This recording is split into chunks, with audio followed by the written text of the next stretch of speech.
Have you ever noticed that person in the corner at a party, the one who listens more than they speak? Or maybe that colleague who's always thoughtful in meetings but rarely the first to jump in? We often label them as shy, unfriendly, or even arrogant. But what's really going on inside the minds of people who are always quiet? Today, we're going to peel back the layers and explore the fascinating psychology behind a quiet nature. It's a journey that will challenge your assumptions and might even help you understand yourself or someone you know a little better. Let's get one thing straight right away. Quiet does not equal shy. While some quiet people are indeed shy, which involves social anxiety and a fear of negative judgment, many are simply introverts, and that's a whole different story. Introversion isn't about fear, it's about energy. Think of it like a battery.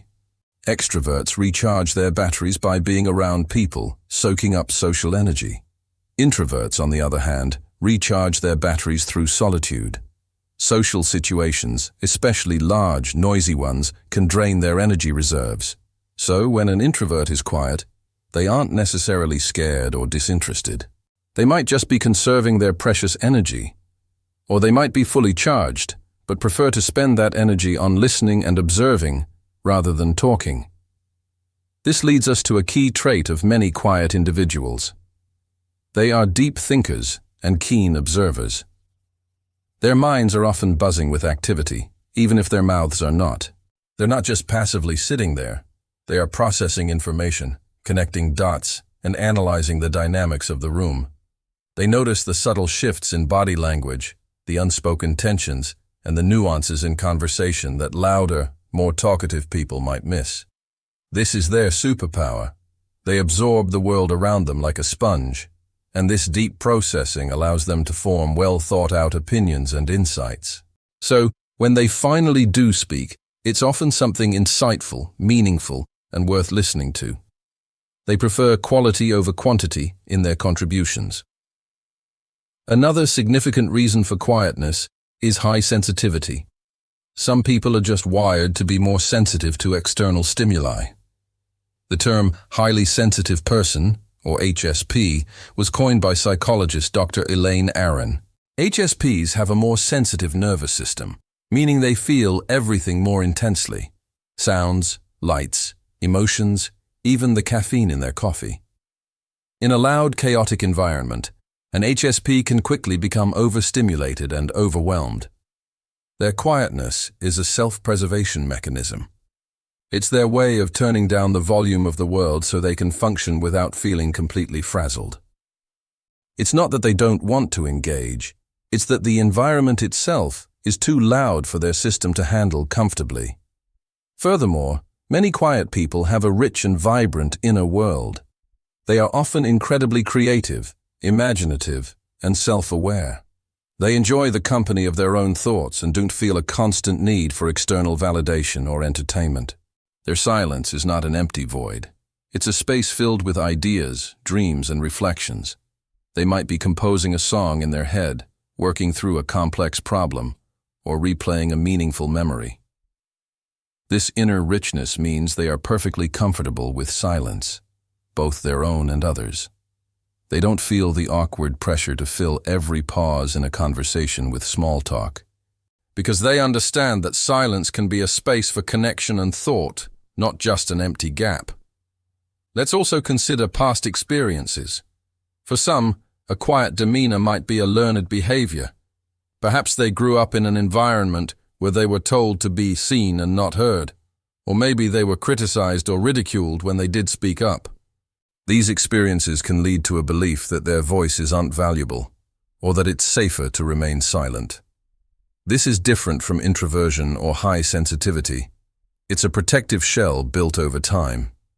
It takes a safe and supportive environment for someone with this background to feel comfortable opening up and sharing their thoughts freely. If you know someone like this, patience and genuine encouragement can make a world of difference. So, how should we interact with the quiet people in our lives? First and foremost, don't pressure them to talk. Posing questions like, "Why are you so quiet?" can make them feel singled out and even more self-conscious. Instead, Create a comfortable space for them to contribute if they want to. Ask open-ended questions about topics you know they're passionate about. Give them time to formulate their thoughts before expecting an answer. Sometimes, the best conversations with a quiet person happen one-on-one, away from the noise and pressure of a large group.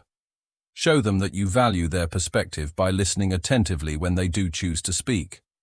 It's also crucial to reframe our societal view of quietness. We live in a world that often rewards the loudest voice in the room. We praise extroverted qualities and sometimes view quietness as a flaw that needs to be fixed. But this is a limited and damaging perspective. The ability to listen deeply, think before speaking, and find comfort in solitude are incredible strengths.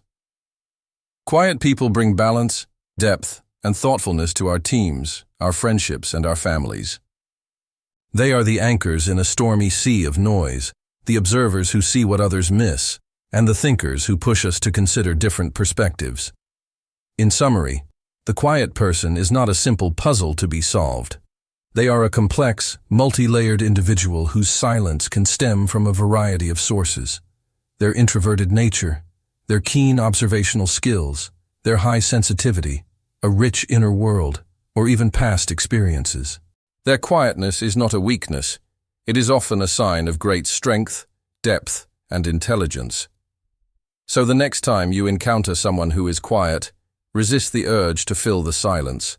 Instead, lean in, listen closer, and appreciate the unique and valuable world that exists just beneath the surface. You might be surprised by the wisdom and insight you find there. Thank you so much for joining me on this deep dive into the psychology of quiet people. I hope this gave you a new perspective. If you found this video helpful, please give it a thumbs up, and don't forget to subscribe for more content that explores the fascinating world of human behavior. Let me know in the comments if you're a quiet person, or if this helped you understand someone in your life better. See you in the next video.